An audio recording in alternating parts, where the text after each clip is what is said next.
जुनून, प्यार और दोस्ती चैप्टर 9। तुम ठीक तो हो ना? क्या तुम्हारी चोट में दर्द हो रहा है? शिवानी ने भी पूछा। वो मेरी आंखों में वहाँ की लाइट्स की वजह से दर्द होने लगा था, इसीलिए यहाँ आ गई। रिया ने बड़ी मुश्किल से अपने आंसू छुपा लिए। तुम सच में ठीक हो ना रिया? हाँ शिवानी, मैं बिल्कुल ठीक हूँ, रिया ने चेहरे पर नकली मुस्कान लिए कहा, जिससे शिवानी और काव्या ने राहत की सांस ली। तभी उसके कानों पर म्यूजिक की तेज आवाज़ पड़ने लगी। वो आवाज़ पियानो, गिटार, माउथ ऑर्गन और वायलिन की थी। वो आवाज़ सुन अचानक रिया की आंखें बड़ी हो गई। ये आवाज़ तो वो बिना कुछ सोचे समझे वापस भागी। उसका ऐसा रिएक्शन देख शिवानी और काव्या हैरान हो गई। वो भी उसके पीछे भागी। रिया जल्दी से भागकर हॉल में आई तो उसने देखा कि वो चारों हॉल में मौजूद एक पियानो के इर्द गिर्द ही मौजूद थे। वेदांत पियानो प्ले कर रहा था। उसके पास में खड़ा रुद्र गिटार एंड आर्यन भी उसी के बड़े से पियानो से टक्कर खड़ा माहू टारगेट प्ले कर रहा था और उसके साथ ही खड़े आरव के कंधे पर एक वायलिन था जिसे वो प्ले कर रहा था। सब लोग उनके इर्द गिर्द जमा होने लगे थे। दादी भी दूर खड़ी उन्हें ही देख रही थी। तभी काव्या और शिवानी भी भागकर रिया के पीछे आ गई। उन चारों का वो म्यूजिक रिया के दिल को तेजी से धड़का रहा था, क्योंकि ये पहली बार नहीं था जब वो उन सबको ये सारे इंस्ट्रूमेंट्स प्ले करते हुए सुन रही थी। वो चारों एक बहुत ही प्यारा गाना गा रहे थे, जिसे सुन रिया के जहन में बचपन की सभी यादें ताज़ा होने लगी, जिससे वो बहुत ही बेचैन हो गई और उसकी आंखों से लगातार आंसू बहने लगे। अब रिया महसूस कर पा रही थी कि उन सब की पलकें नम होने लगी थी और ये देख उसकी आंखों से भी लगातार आंसू बहते जा रहे थे। काव्या और शिवानी भी ये सब साफ साफ देख पा रही थी।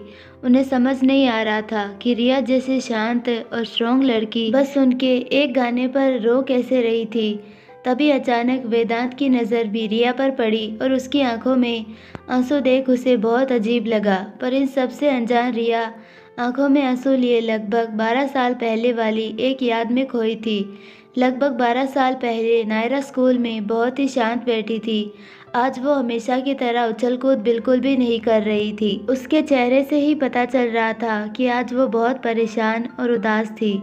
उसकी उदासी की भी वजह थी। उसे आज ही पता चला था कि वेदांत, आरव, आर्यन और रुद्र चारों स्कूल छोड़कर जाने वाले हैं। वेदांत बिजनेस मैनेजमेंट की पढ़ाई के लिए यूएसए जाने वाला था और आरव अपनी मेडिकल स्टडीज़ के लिए यूरोप, आर्यन कलनरी आर्ट्स के लिए जर्मनी जा रहा था और रुद्र का भी इंडिया की one of the best university यानी बेंगलोर यूनिवर्सिटी में एडमिशन हो गया था। इसीलिए वो चारों जल्दी ही नायरा और उस शहर को छोड़कर जाने वाले थे। यही सब सोच सोचकर आज नायरा बहुत उदास थी। वो उन चारों से तो क्या किसी से भी बात नहीं कर रही थी। इसीलिए स्कूल के अलावा भी वो चारों उसके आगे पीछे घूमकर उसे समझाने की कोशिश कर रहे थे। नायरा हर शाम पार्क में जॉगिंग करने के लिए आया करती थी, पर आज वो जॉगिंग करना छोड़कर एक बेंच पर पैर सिकुड़कर उनके बीच अपनी मुंडी छुपाए बैठी थी। उसके हाथ में एक बहुत ही अनोखा और प्यारा सा ब्रेसलेट था, जिसके अंदर कुछ रेड जेम्स थे जो काफ़ी चमकदार और सुंदर थे। उसने अपना सिर ऊपर उठाया तो उसके चेहरे पर उदासी साफ थी और आंखों में आंसू भी थे। वो सब मुझे छोड़कर कैसे जा सकते हैं गॉड जी? अगर वो चारों चले जाएंगे तो मैं उनके बिना अकेली कैसे रहूंगी? उनमें से किसी ने भी मेरे बारे में नहीं सोचा। क्या मैं पागल हूँ जो उनके बारे में सोच रही हूँ? अगर वो चारों चले जाएंगे तो मैं उनके बिना अकेले कैसे रहूंगी? उनमें से किसी ने भी मेरे बारे में नहीं सोचा। क्या मैं पागल हूँ जो उनके लिए रोए जा रही हूँ? प्लीज़ कुछ तो कीजिए ना गॉड जी, जिससे हम सब एक साथ रह सकें और कभी अलग ही ना हो। अचानक नायरा फूट फूट कर रोने लगी। जिस बेंच पर वो बैठी थी उसी बेंच के पीछे खड़े वो चारों उसकी बातें सुन चुके थे और उसे ऐसे रोता देख उनकी भी आंखें नम हो गई थी। लेकिन रुद्र ने सबको शांत किया और खुद जाकर नायरा के पास बैठ गया। उसके पास बैठते ही नायरा ने नज़रें उठाकर उसकी तरफ देखा और उसे देखकर वो हैरान हो गई। कैसे बताऊं मैं, ये तेरा इस तरह रोना देखा नहीं जाता। देख नायरा, रुद्र ने अपनी उंगली से उसके आंसू पोंछ डाले। तभी आर्यन आकर उसके पैरों के पास बैठ गया। आरव ने उसके पास से नायरा को अपने पास खींच लिया और अपने हाथ से उसके होठों पर मुस्कान बना दी। तभी वेदांत उसके पास आया और उसने बड़ी ही पोलाइटली आरव से नायरा का हाथ मांगा। आरव ने भी बड़े ही प्यार से उसके हाथ में नायरा का हाथ रख दिया। वेदांत ने उसका हाथ पकड़ा और उसे खींचते हुए पार्क की दूसरी तरफ ले गया। बाकी सब भी उनके पीछे भागे, लेकिन नायरा का मूड इस वक्त बिल्कुल ठीक नहीं था, इसीलिए उसने वेदांत का हाथ झटक दिया। ये देख सभी को बहुत बुरा लगा, लेकिन तभी वो सब आगे आए और उन्होंने उसे सामने की ओर इशारा कर कुछ दिखाया। उस ओर देखते ही नायरा की आंखें बड़ी हो गई और अचानक उसका रोना एक झटके में बंद हो गया और वो पूरी तेजी से उस ओर दौड़ पड़ी, क्योंकि सामने कई सारे उन्हीं की उम्र के लड़के लड़कियां थे जिन्होंने उसके फेवरेट एनीमे कैरेक्टर्स के कॉस्ट्यूम पहन रखे थे। Oh wow! इताची, डोरेमोन, गारा वो भाग कर गई और सबसे लिपट लिपट कर चिल्लाने लगी। उसकी खुशी का ठिकाना नहीं रहा, जबकि उसे ऐसे खुश देख वो चारों भी मुस्कुरा पड़े। पता है, कभी कभी लगता है कि अगर ये मुस्कुराएगी नहीं तो मेरी जान चली जाएगी। वेदांत मुस्कुराती नायरा की तरफ देखते हुए बोल पड़ा, सही कहा यार, आज इतने दिनों बाद जब ये मुस्कुरा रही है तो लग रहा है जैसे दिल को सुकून मिल गया। आरव भी बोला, मैं नहीं जानता कि मैं इससे दूर कैसे रह पाऊंगा, पर इतना जानता हूँ कि वापस लौटकर भी नायरा को ऐसे ही मुस्कुराते हुए देखना चाहूँगा। रुद्र भी उसे मुस्कुराता देख बोला, हाँ मैं भी। अरे बस करो तुम सब, मेरी दोस्त को नज़र लगाओगे, इससे अच्छा है चलो उसके पास चलते हैं। अचानक आर्यन उन सब पर चिल्ला पड़ा और खुद आगे भाग गया। ये देख वो सब भी नायरा की तरफ भागे। उनके वहाँ आते ही नायरा इस बार उन सब से लिपट गई, क्योंकि वो बहुत ही खुश थी। अरे बेवकूफ़ों, मैं तुम सबसे नाराज़ नहीं हूँ और ना ही तुमसे गुस्सा थी, मैं तो बस तुम्हारे जाने से उदास थी। पर अब मैं ठीक हूँ, तुम सब जा सकते हो, लेकिन मैं यहीं रुककर तुम सबका इंतज़ार करूँगी जब तक तुम वापस लौट नहीं आते। वादा करती हूँ मैं यहाँ से कहीं नहीं जाऊँगी। नायरा ने उन सबसे वादा किया। हम सब भी वादा करते हैं कि लौटते ही सबसे पहले तुमसे मिलने आएंगे, हमारी क्यूट सी नायरा से। वेदांत ने नायरा का हाथ पकड़ उन चारों की तरफ से वादा किया। वर्तमान समय सब लोग उन चारों के लिए तालियां बजा रहे थे, जिससे अचानक रिया होश में आई। उसने सामने देखा तो वो चारों हल्के हल्के मुस्कुरा रहे थे। तभी उसे एहसास हुआ कि उसके गालों पर उसके आंसू लुढ़क आए थे, जिस वजह से उसने अपने आंसू पोंछे और पास ही में खड़ी शिवानी से बोली, शिवानी तुम यहीं रुकना काव्या के पास, मैं बस 5 मिनट में आती हूँ, मुझे थोड़ी सफोकेशन हो रही है, इसीलिए थोड़ी देर बाहर जा रही हूँ और मेरे पीछे कोई मत आना प्लीज़। उसका जवाब जाने बिना ही रिया वहाँ से भाग गई। रिया, लेकिन रुको तो। शिवानी ने उसे रोकने की बहुत कोशिश की, पर वो नहीं रुकी। काव्या, रिया ठीक तो है ना? इसकी तबीयत तो ठीक थी ना? हाँ शिवानी, उसकी तबीयत तो ठीक थी, पर पता नहीं क्यों यहाँ आने के बाद से ही अजीब बर्ताव कर रही है। काव्या हैरान होते हुए बोली। वो दोनों रिया के लिए परेशान थी। वहीं दूसरी ओर रिया का ये अजीब बर्ताव अब वेदांत की नज़रों में आ चुका था। वो भी उसके ऐसे वहाँ से भाग जाने से हैरान था। रिया रोते हुए भागकर पार्टी हॉल से सीधा बाहर गार्डन में आ गई। उसे बहुत ज़्यादा रोना आ रहा था, इसीलिए आज चाहकर भी वो अपने आंसुओं को काबू नहीं कर पा रही थी। तभी अचानक उसकी सांस फूलने लगी। उसे सांस लेने में दिक्कत होने लगी, इसीलिए उसने जल्दी से अपना सीलिंग बैग खोला और उसमें से अस्थमा पंप निकालकर इनहेल करने लगी। तभी वेदांत भी भागकर बाहर आया और उसने स्विमिंग पूल के पास खड़ी रिया को अस्थमा पंप लिए खड़े देखा। उसे ऐसे देखकर वेदांत बहुत ज़्यादा हैरान हो गया। रिया ने 2-3 बार इनहेल किया, उसी के साथ उसकी सांस थोड़ी नॉर्मल हुई और वो पास ही मौजूद पुल के पास बैठ गई। उसे खुद को नॉर्मल करने में थोड़ा वक्त लगा। उसे एक नॉर्मल सांस भरने के लिए जी जान से कोशिश करता देख वेदांत भी हैरान था और उसके लिए उसे बहुत बुरा भी लग रहा था। उसे फिर एक बार अपने किए के लिए पछतावा होने लगा। वो चलकर रिया के पास गया, लेकिन रिया का उसके ऊपर ध्यान नहीं था। फिर भी वो उसके पास आकर बैठ गया, लेकिन अब उसे देखकर रिया चौंक गई। तुम्हें आई मीन सर, आप यहाँ क्या कर रहे हैं? तभी अचानक रिया ने हैरानी से पूछा। लेकिन वेदांत एकदम शांत था। कुछ नहीं, दरअसल ये पार्टीज वगैरह मेरा टाइप नहीं है। मैं इन्हें ज़्यादा देर तक सहन नहीं कर सकता, इसीलिए बाहर खुली हवा में आ गया। वेदांत ने झूठ बोल दिया, जबकि वो वहाँ रिया के पीछे ही आया था। लेकिन रिया उसकी बात सुन हैरान थी। पर आप एक पब्लिक फिगर हैं, आपको तो इन सब की आदत होनी चाहिए, रिया वेदांत को समझाते हुए बोली। पब्लिक फिगर होने का मतलब ये तो नहीं ना कि मैं बाहर नहीं आ सकता, वेदांत मुस्कुराकर बोला। उसे मुस्कुराता देखकर रिया हैरान हो गई, क्योंकि जब से वो वेदांत से मिली थी उसने पहली बार वेदांत के चेहरे पर मुस्कान देखी थी। हाँ, पर फिर भी मुझे लगा कि शायद आपको इन सब की आदत होगी सर, क्योंकि आपको तो ऐसी कई पार्टीज अटेंड करनी पड़ती होगी ना। हाँ, करनी पड़ती है बहुत बार, पर ऐसा नहीं कि मुझे इनसे नफरत है, बस मैं ऐसी क्राउडेड जगहों में कंफर्टेबल फील नहीं करता, वेदांत ने स्विमिंग पूल के पानी की तरफ देखकर कहा।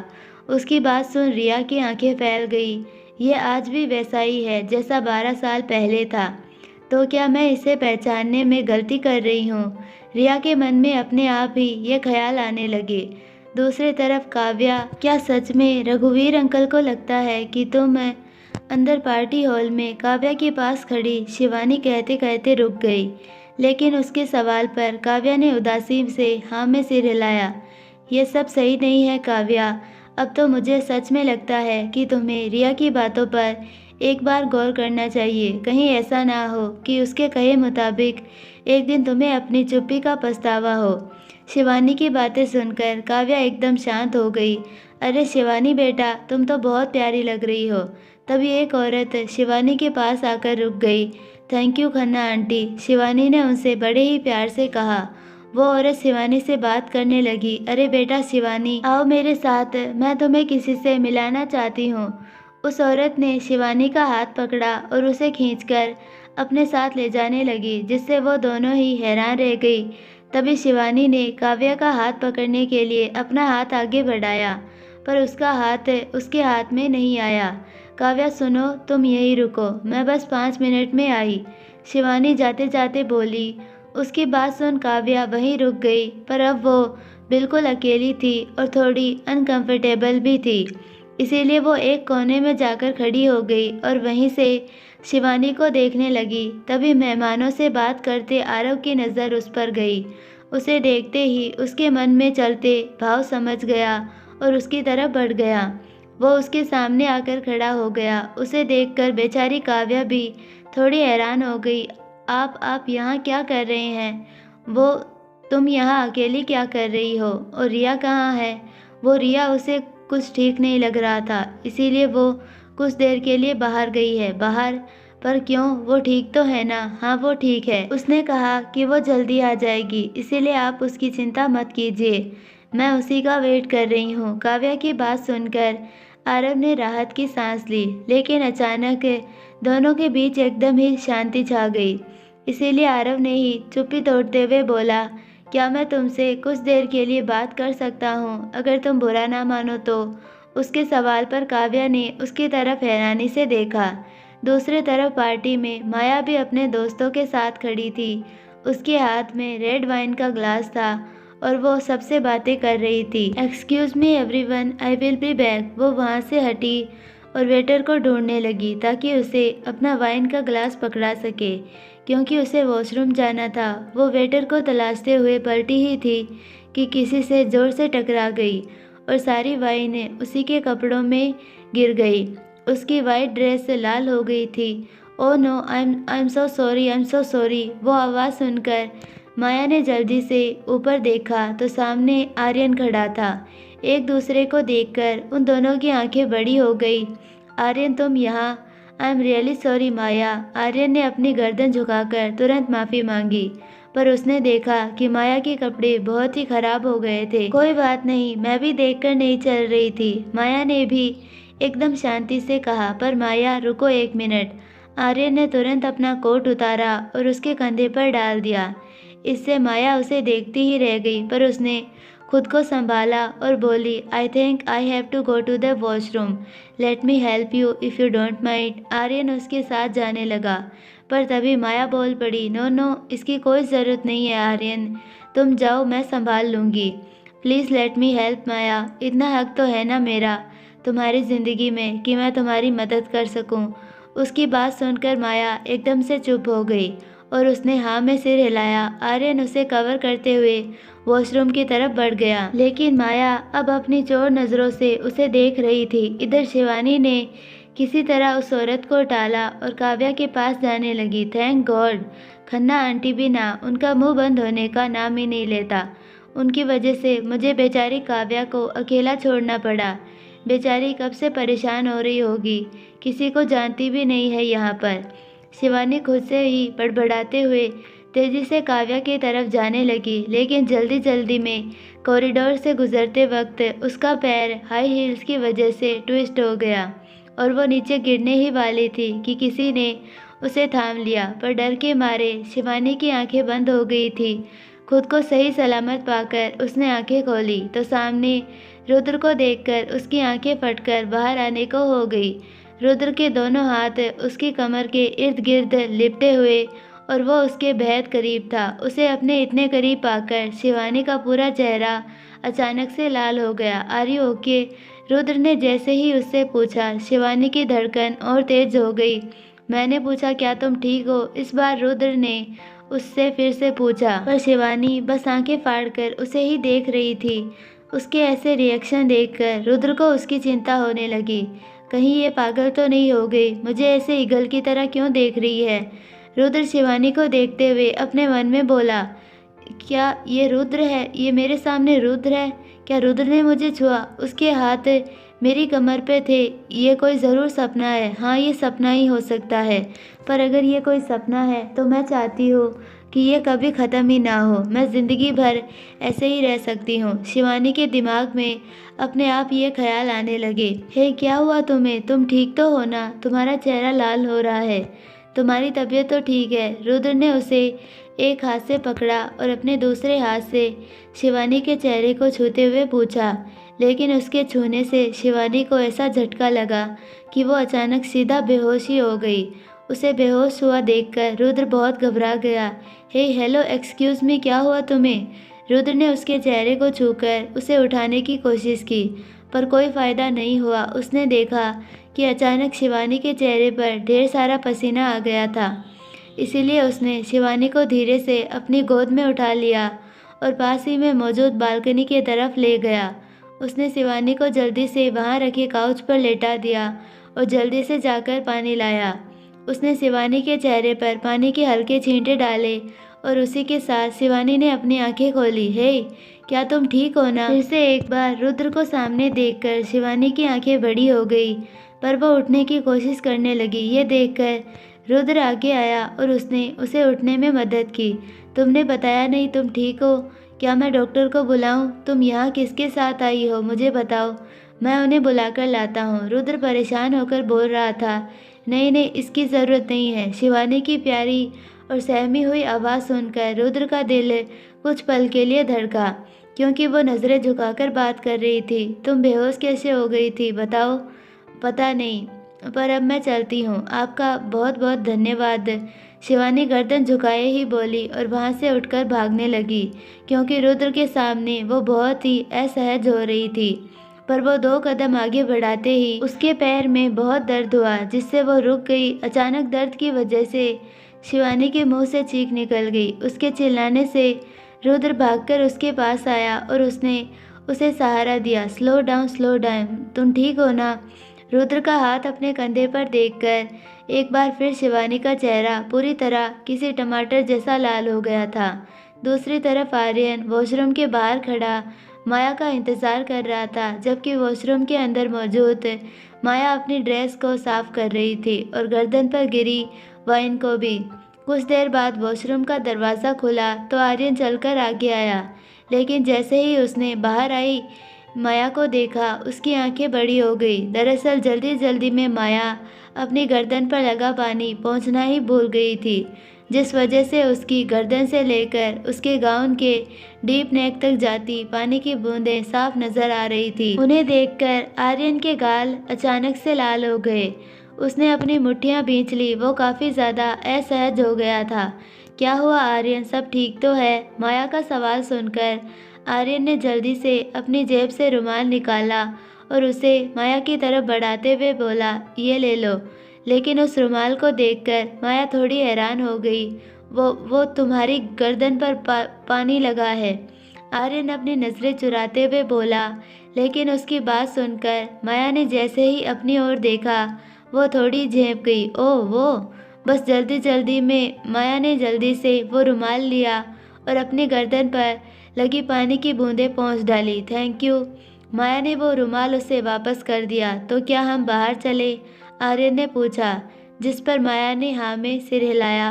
वो दोनों साथ में वहाँ से निकल गए। दूसरी तरफ शिवानी बोली, पर मेरा पैर बहुत दर्द हो रहा है।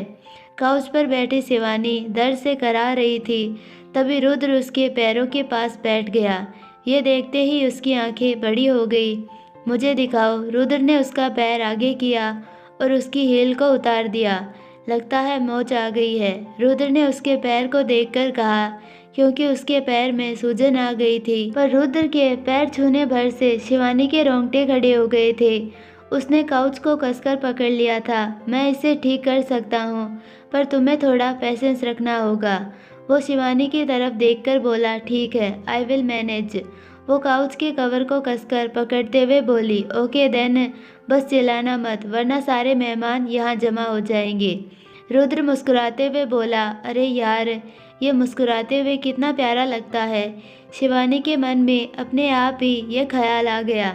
तभी रुद्र ने उसका पैर ठीक से पकड़ा और उसे जोर से ट्विस्ट कर दिया। उसी के साथ शिवानी का हाथ रुद्र के कंधे पर चला गया और उसने उसके कंधे को कसकर पकड़ लिया। उसने जितना हो सके अपनी आवाज़ को दबाने की कोशिश कर ली थी, पर दर्द के मारे उसकी आंखें बंद हो गई थी। तभी रुद्र ने एक नज़र उसके हाथ को देखा और फिर एक नज़र शिवानी की ओर। उसके माथे पर आई शिकन भी उसे प्यारी लगी, जिससे उसके होठों पर हल्की सी मुस्कान आ गई। अब तुम अपनी आंखें खोल सकती हो। उसकी बात सुन शिवानी ने अपनी आंखें खोली और उसके कंधे से अपना हाथ हटाया। आई एम सॉरी, कोई बात नहीं। अब ज़रा खड़ी होकर देखो, अब तुम्हें दर्द नहीं होगा। रुद्र उठकर खड़ा होते हुए बोला। उसकी बात सुन शिवानी खड़ी हुई और उसने चलकर देखा तो उसका दर्द बिल्कुल गायब हो गया था। अब उसे दर्द ही नहीं हो रहा था। अरे मेरा पैर तो ठीक हो गया, मेरा पैर ठीक हो गया, अब दर्द नहीं हो रहा है। वो खुशी से उछल पड़ी। उसके चेहरे की मुस्कान देखकर रुद्र को भी अच्छा लगा। वहीं दूसरी ओर माया और आर्यन दोनों पार्टी हॉल की तरफ जा रहे थे। तभी अचानक माया बोल पड़ी, आर्यन, क्या हम उस ओर चलें? मैं बात करना चाहती हूँ। उसकी बात सुनकर आर्यन पहले तो हैरान हो गया, पर अगले ही पल मान गया। ओके, चलते हैं। आर्यन उसे बालकनी की तरफ लेकर गया और दोनों वहाँ जाकर खड़े हो गए। रुको, क्या कहना चाहती हो? आर्यन तुरंत बोला, अभी वैसे ही हो, एकदम स्ट्रेट फॉरवर्ड। वो मुस्कुराते हुए बोली, मैंने देखा था जब मैं पार्टी में आई थी तुम मुझे अवॉइड करके चले गए थे। इतना पराया कर दिया तुमने मुझे। ऐसा नहीं है माया, आर्यन ने तुरंत जवाब दिया। हमने तय किया था ना आर्यन कि हम एक दूसरे को कभी अवॉइड नहीं करेंगे। माया की बात सुनकर आर्यन को समझ नहीं आ रहा था कि वो क्या जवाब दे। वो दरअसल लगभग 4 साल बाद फिर से तुम्हें देखा तो मैं थोड़ा हड़बड़ा गया था। वो अपना सिर खुजाते हुए बोला, तो अब तुम ठीक हो? हाँ हाँ, अब मैं ठीक हूँ। अच्छा बताओ, तुम अमेरिका से वापस कब आई? पिछले महीने ही लौटी हूँ। पर तुम सब देहरादून में क्या कर रहे हो? क्या क्या तुम लोग यहाँ नायरा को ढूंढने आए हो? उसके सवाल पर आर्यन ने गर्दन झुका ली। हाँ, उसने बस इतना कहा, लेकिन उसका जवाब पाकर माया के चेहरे पर उदासी छा गई। तुम आज भी नहीं बदली, वैसी की वैसी ही हो जैसे 4 साल पहले थी। तुम भी नहीं बदले आर्यन, तुम भी आज वही आर्यन हो जो नायरा को डेस्परेटली तलाश कर रहा है। उसका जवाब सुनकर आर्यन ने उसकी तरफ हैरानी से देखा। माया, तुम? कोई बात नहीं आर्यन, तुम्हें मुझे कुछ भी एक्सप्लेन करने की ज़रूरत नहीं है। माया उसकी बात काटकर बोली। दोनों के चेहरों पर तनाव साफ देखा जा सकता था। इधर काव्या और आरव भी बाहर एंट्रेंस के पास मौजूद फाउंटेन के साइड में बैठे बातें कर रहे थे।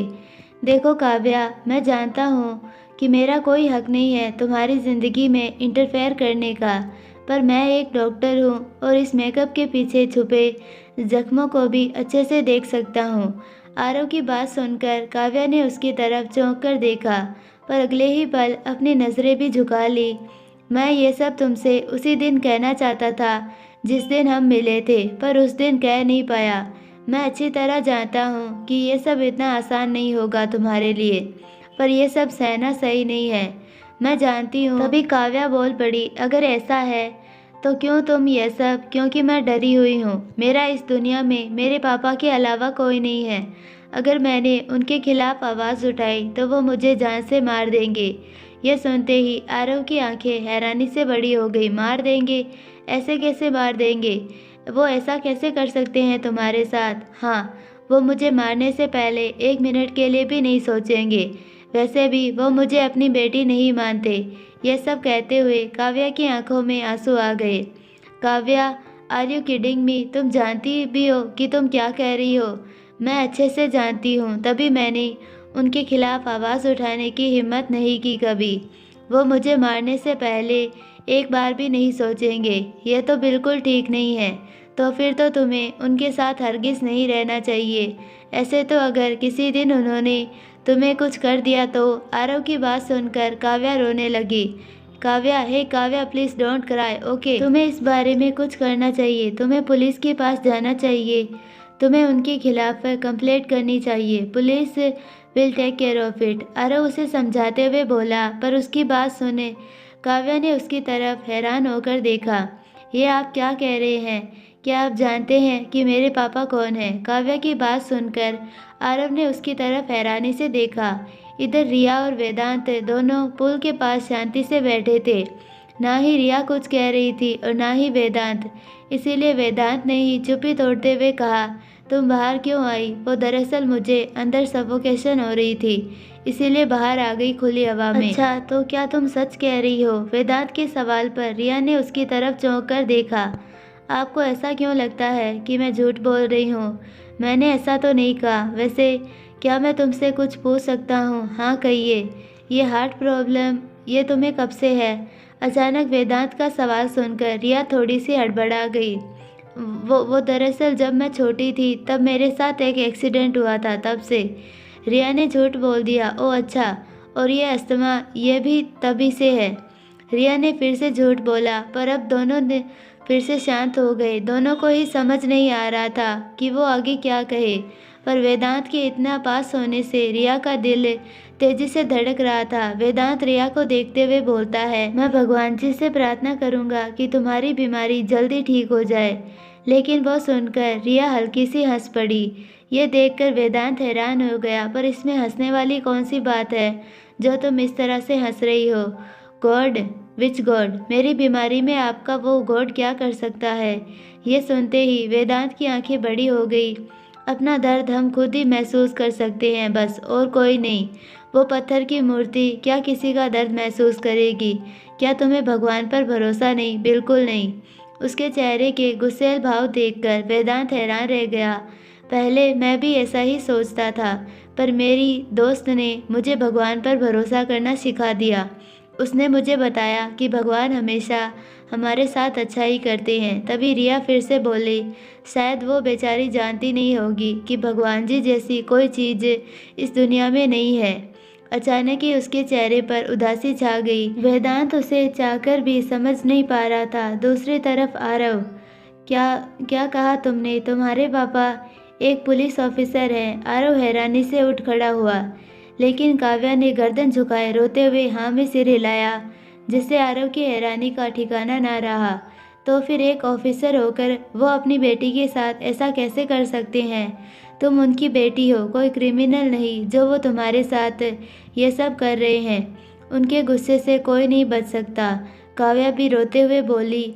आरव को समझ नहीं आ रहा था कि वो आगे क्या कहे, इसीलिए उसने लंबी सांस लेकर खुद को शांत किया और बोला, पर काव्या, तुम्हारे पापा पुलिस ऑफिसर है, इसका मतलब ये नहीं कि हम कुछ नहीं कर सकते। तुम चाहो तो हम रुद्र की मदद ले सकते हैं। जैसे ही आरव ने ये कहा, अचानक काव्या पैनिक हो गई। नहीं, ऐसा मत करना।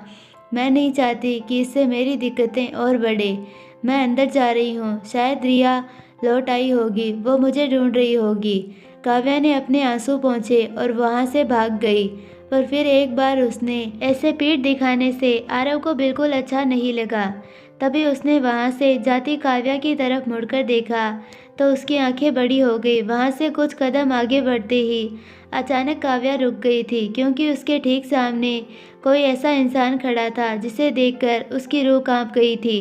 पापा, आप यहाँ पर क्या कर रहे थे? काव्या की जुबान से बस यही शब्द निकल पाए, जो सुन आरव की आंखें बड़ी हो गई। दूसरी तरफ आर्यन, तुम फिर से मुझे गलत समझ रही हो माया। तुम फिर से वही पुरानी गलती कर रही हो। नायरा सिर्फ मेरी दोस्त है, सबसे अच्छी दोस्त है, और सिर्फ मेरी ही नहीं, हम चारों की। जो तुमने देखा है वो सिर्फ मैं अकेला नहीं, हम चारों दोस्त एक जैसा ही करते हैं हमारी नायरा के लिए। आर्यन परेशान होकर माया से कह रहा था। आर्यन, प्लीज़ शांत हो जाओ। अब ये सब एक्सप्लेन करके क्या फ़ायदा? हम दोनों के बीच जो कुछ हुआ था वो सब 4 साल पहले ही ख़त्म हो गया था। माया आंखों में आंसू लिए बोली, लेकिन उसकी जुबान से ये सुनकर आर्यन की आंखें भी नम हो गई। Oh yes, you are right, I am sorry कि मैंने फिर से वो बात छेड़ी। आर्यन अपने आंसू काबू करते हुए बोला। तो एक बार फिर से हमारे रास्ते अलग होते हैं आर्यन। माया दिल पर पत्थर रखकर बोली। उसकी तरफ से ये सुनते ही आर्यन की आंख से एक आंसू छलक कर नीचे गिरा। वहीं दूसरी ओर बालकनी में मौजूद शिवानी अपना पैर ठीक होने से बहुत खुश थी, पर वो शांत हुई और रुद्र के पास जाकर बोली, थैंक यू सो मच। कोई बात नहीं, पर अब ध्यान से चलना और बेहोश भी मत होना। रुद्र की बात सुन शिवानी ब्लश करने लगी, जबकि उसके चेहरे के ऐसे भाव रुद्र को बहुत प्यारे लग रहे थे। इधर काव्या आरव को पीछे खड़े छोड़े आगे बढ़ रही थी कि उसके कदम अपने आप रुक गए, क्योंकि उसके ठीक सामने पुलिस यूनिफॉर्म पहने उसके पापा रघुवीर खड़े थे। उन्हें देखकर उसका पूरा बदन डर के मारे कांपने लगा। तभी आरव की नज़र उसके सामने गई तो सामने का नज़ारा देख उसकी आंखें भी बड़ी हो गई। पापा, डर के मारे काव्या की जुबान से बस इतना ही निकल पाया, लेकिन पास खड़े आरव ने वो सुन लिया और वो सुनते ही उसके होश उड़ गए। वो तुरंत चलकर आगे आया तो काव्या के सामने एक अधेड़ उम्र का पुलिस ऑफिसर खड़ा था, जिसका शरीर उसकी पुलिस वाली इमेज को शोभा दे रहा था। चेहरे पर दाढ़ी बढ़ी हुई और लाल आंखों से उछलता गुस्सा उसका वो भयानक रूप दर्शा रहा था। वो काव्या के पिता रघुवीर जी थे और उनकी नज़रें बस काव्या पर टिकी हुई थी। आरव ने काव्या पर एक नज़र डाली तो पाया कि उस आदमी को देखने पर से काव्या अपने होशो आवाज़ से खो बैठी थी। उसकी आंखों से आंसू बह रहे थे और वो किसी सूखे पत्ते की तरह कांप रही थी। मैंने जो सुना वो बिल्कुल सच था। मेरे पीठ पीछे तुम ऐसे ऐसे गुल खिला रही हो। रघुवीर जी काव्या की तरफ देख गुस्से में बोले और उसकी तरफ बढ़ने लगे। उन्हें अपने ओर बढ़ता देखकर काव्या की कदम डर के मारे अपने आप पीछे हटने लगे। वो इतनी डरी हुई थी कि उसका पैर लड़खड़ा गया, पर इससे पहले कि वो नीचे गिरती आरव ने उसे संभाल लिया। काव्या, प्लीज़ संभालो खुद को। Are you okay? आरव ने चिंता जताते हुए पूछा। लेकिन जैसे ही यह सब सामने खड़े काव्या के पापा ने देखा, उनका गुस्सा 7वें आसमान पर पहुंच गया।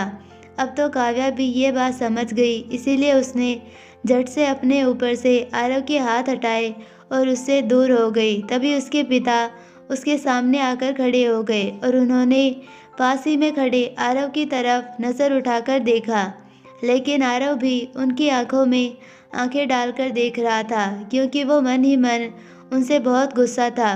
तभी रघुवीर जी ने काव्या की तरफ फिर से अपना रुख मोड़ा, लेकिन इससे पहले कि कोई कुछ समझ पाता, उन्होंने काव्या को एक ज़ोरदार तमाचा जड़ दिया, जिससे काव्या जोर से चीख पड़ी और ज़मीन पर गिर गई। उसकी चीख वहाँ गूंज उठी जो सबसे पहले गार्डन की दूसरी तरफ स्विमिंग पूल के पास बैठे वेदांत और रिया के कानों में पड़ी।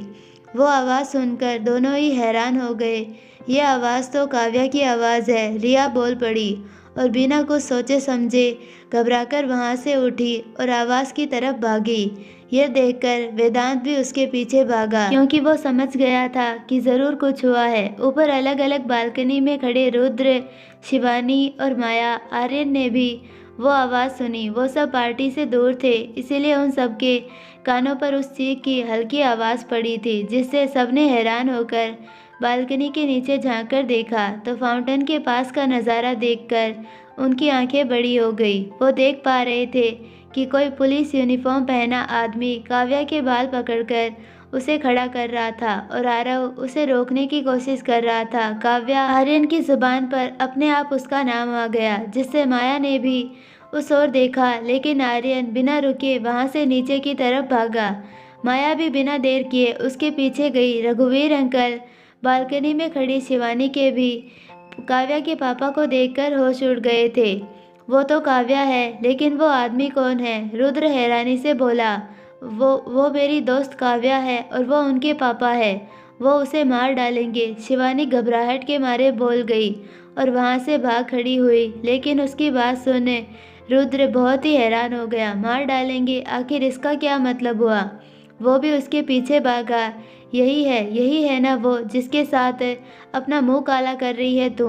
एक बार भी नहीं सोचा कि तुम्हारी इस हरकत से मेरी इज्जत का क्या होगा? काव्या के पापा उसे बालों से खींचते हुए वहाँ से ले जाने की कोशिश कर रहे थे और आरव उन्हें रोकने की कोशिश कर रहा था।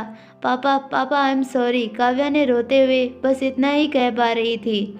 आपको सच में गलतफहमी हो रही है, वैसा कुछ नहीं है जैसा आप सोच रहे हैं। प्लीज़ आप उसे छोड़ दीजिए। आरव शांति से मामला सुलझाने की कोशिश कर रहा था, पर वो नहीं जानता था कि ये मामला शांति से सुलझने वाला नहीं था। प्लीज़ इसे छोड़ दीजिए, आप गलत समझ रहे हैं। तभी वहाँ बाकी सब भी आ पहुँचे। जैसे ही रिया ने ये सब देखा, उसके तो होश ही उड़ गए। रघुवीर अंकल, उसने अपनी मुट्ठियाँ भींच ली और तुरंत सोच लिया कि वो आज काव्या के साथ कुछ गलत नहीं होने देगी, क्योंकि उसने अपनी माँ से वादा किया था। वो बिना कुछ सोचे समझे उस ओर भागी और रघुवीर जी के सामने जाकर खड़ी हो गई। उसे सामने खड़ा देखकर रघुवीर जी रुक गए और काव्या की आंखें भी चमक उठी। रिया, तुम यहाँ? रघुवीर जी हैरानी से बोले। हाँ मैं। रुक जाइए अंकल और काव्या को छोड़ दीजिए। रिया सख्ती से बोली। अच्छा, तो तुम भी यहाँ हो, इसका मतलब तुम भी ऐसी ही हो। वो अजीब से एक्सप्रेशन के साथ बोले। ऐसे ही मतलब? ऐसे ही से आपका मतलब क्या है? रिया थोड़ा गुस्सा जताते हुए बोली, क्योंकि वह उनकी सोच से अच्छी तरह वाकिफ थी। मतलब बिगड़ैल और घटिया। अच्छे घर की लड़कियां शाम के बाद घर से बाहर कदम नहीं रखती। ये काम सिर्फ बिगड़ैल औलादों का ही होता है। उनकी बात सुनते ही रिया समेत सभी की आंखें बड़ी हो गई। आखिर एक बिना बाप की लड़की से मैं एक्सपेक्ट भी क्या कर सकता हूँ? जैसे ही उन्होंने ये कहा, रिया ने गुस्से में अपनी मुट्ठियाँ भींच ली, जबकि वहाँ मौजूद सभी ये सुन रहे थे और वहाँ जो भी चल रहा था वो जानने की कोशिश कर रहे थे। वेदांत को तो कुछ समझ ही नहीं आ रहा था। छोड़िए उसे, मैंने कहा छोड़िए उसके बाल। रिया आगे आई और उसने रघुवीर जी के हाथ से काव्या के बाल छुड़ा लिए। उसने काव्या को खींचकर अपने पीछे छुपा लिया, जो बुरी तरह रो रही थी। यह सब देखकर रघुवीर जी बुरी तरह चिल्लाने लगे। तुम्हारी हिम्मत कि तुम मेरे सामने खड़ी रहो। लेकिन उनके चिल्लाते ही रिया को उनके मुंह से शराब की गंदी बदबू आई और उसने अपनी नाक पर हाथ रख लिया। वो उनसे कुछ कदम दूर हट गई और बोली, वो इंसान कहलाने के लायक ही नहीं जो गलत के खिलाफ खड़ा होने की हिम्मत ना कर सके। जैसे ही रिया ने ये कहा, वो चारों हैरान हो गए, क्योंकि उसने फिर से नायरा की याद दिलाई थी। गलत? मैं इसका बाप हूँ और गलत तो ये कर रही है। यहाँ इस तरह सच धज कर आई है और यहाँ आकर इस लड़के के साथ अपना और साथ साथ मेरा भी मुंह काला कर रही है ये। वो गुस्से में फिर से काव्या को मारने जा रहे थे, लेकिन तभी रिया उसे लेकर पीछे हट गई। बाप शब्द का मतलब भी जानते हैं आप? नहीं, आप नहीं जानते। अगर आप इसके बाप होते तो रोज इसे जानवरों की तरह नहीं पीटते। वो भी उस गलती के लिए जो इसने की ही नहीं। रिया की बातें सुनकर रघुवीर जी का पारा चढ़ने लगा, लेकिन बाकी सबको बातें अब साफ होने लगी। और रही बात कुछ गलत करने की, तो इसने कुछ गलत नहीं किया। मैं इसे अच्छे से जानती हूँ, यह कभी कुछ गलत करना तो दूर है, उस बारे में सोच भी नहीं सकती। अगर आप इसके बाप होते ना, तो जो भरोसा मुझे है वो आपको होता इस पर। रिया की बातें सुनकर रघुवीर जी ने अपनी मुट्ठियां भींच ली, लेकिन काव्या की आंखें बड़ी हो गई। वो रिया को अपने लिए ऐसे डटकर खड़ा देखकर हैरान रह गई थी। वहीं दूसरी ओर वेदांत, आरव, आर्यन और रुद्र चारों को रिया के अंदर एक बार फिर नायरा की झलक नजर आ रही थी, क्योंकि नायरा भी इसी तरह उनके लिए सबके सामने डटकर खड़ी रहा करती थी। रिया बिल्कुल सही कह रही है, काव्या ने कुछ गलत नहीं किया। हम दोनों तो बस यहाँ बैठकर बातें कर रहे थे। हम दोनों के बीच वैसा कुछ नहीं है जैसा आप सोच रहे हैं मिस्टर। तभी आरव जल्दी से आगे आकर बोला। आरव की बात सुनकर अब सब पूरी बात समझ गए कि आखिर वहाँ क्या चल रहा था। तुम दोनों को क्या लगता है मैं तुम्हारे झूठ को इतनी आसानी से सच मान लूँगा? हटो मेरे रास्ते से, ये मेरी बेटी है। मैं जो चाहूँ इसके साथ कर सकता हूँ। रघुवीर जी ने रिया और आरव दोनों को धकेलकर काव्या का हाथ पकड़ लिया, जिससे रिया नीचे गिरने वाली थी, पर आरव ने उसे पकड़ लिया। तुम मेरे साथ चलो काव्या, हम घर जाकर बात करेंगे, यहाँ नहीं। रघुवीर जी काव्या की तरफ देखकर गुस्से में बोले, लेकिन उनकी बात का मतलब काव्या अच्छे से समझ पा रही थी। वो समझ गई कि घर जाकर उसकी खैर नहीं। रघुवीर जी उसे खींचकर अपने साथ ले जाने लगे। नहीं पापा, पापा प्लीज़ मुझे छोड़ दीजिए पापा। मैंने कोई गलत काम नहीं किया, मैंने कोई बुरा काम नहीं किया पापा। काव्या बुरी तरह रोने लगी, लेकिन उसके पिता उसे बुरी तरह खींचते हुए अपने साथ ले जाने लगे। रिया प्लीज़ हेल्प मी। रिया, तुमने मुझसे कहा था कि तुम मेरी मदद करोगी। रिया प्लीज़ हेल्प। रिया ने जैसे ही काव्या की रोती हुई पुकार सुनी, वो बिना कुछ सोचे समझे भागकर आगे गई और फिर से रघुवीर जी के सामने जाकर खड़ी हो गई। नहीं, रुक जाइए अंकल, मैं आपको इसे यहाँ से लेकर जाने नहीं दूंगी। बहुत हो गया आपका टॉर्चर। अब काव्या आपकी और मार नहीं सहेगी। रिया की बात सुने काव्या के पिता को बहुत गुस्सा आया। अगर ऐसा है तो इससे पहले मुझे तुम्हारा दिमाग ठिकाने लगाना पड़ेगा। जैसे ही उन्होंने ये कहा, सबकी आंखें बड़ी हो गई, पर इससे पहले कि कोई कुछ समझ पाता, उन्होंने काव्या को थप्पड़ मारकर नीचे गिरा दिया और अगले ही पल उन्होंने रिया को भी एक जोरदार झापड़ लगा दिया, जिससे रिया सीधा ज़मीन पर जा गिरी। उसका चश्मा भी नीचे गिर गया और उसके बाल भी खुल गए। ये देखकर उसके होश उड़ गए। वेदांत को तो लगा जैसे रघुवीर जी ने रिया को नहीं, उसे थप्पड़ मारा हो। तभी अचानक वो चारों एक साथ चिल्ला पड़े।